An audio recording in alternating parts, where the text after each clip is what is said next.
Michelle Brown. Thank you, Deputy Presiding Officer, and I'd like to thank the member for Kinnan Valley for bringing this debate, which I'm delighted to be able to speak very briefly in support of. Many disabled children are missing out on the opportunity to socialise and mix with children who are not disabled.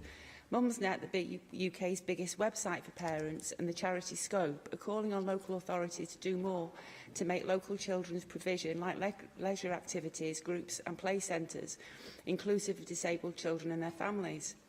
And besides the missed play opportunities for disabled children, there is a clear knock-on effect that non-disabled children don't get to play with them either.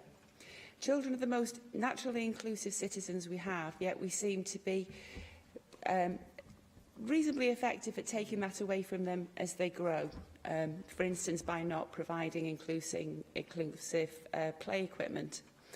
Segregating them by not supplying combined play equipment and provision is clearly one of the ways it begins to happen.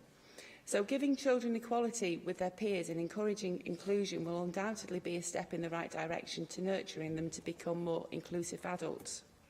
It has to be said, of course, that the principle of making sure that there's equal amount of inclusive play provision is academic in those areas with minimal or no play areas. So equally, I'd be encouraging councils not just to think about the play opportunities there are for disabled children, but the play opportunities there are for all of the children, because the playgrounds are, you know, they're not exactly, we're not exactly snewing with playgrounds and places for safe places for children to go and play. So I'd like to see that provision improved. But I agree that where it does exist, play equipment and provision should of course be inclusive.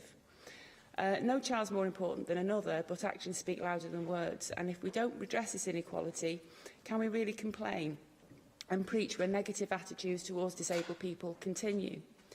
Play is important for all our children, socialisation is important for all our children, and the concept of equality is vital for our children to grasp and accept and respect.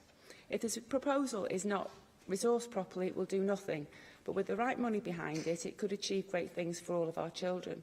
So I wholeheartedly support this motion and would ask that it's backed with meaningful resources if it is actually comes to fruition. Thank you.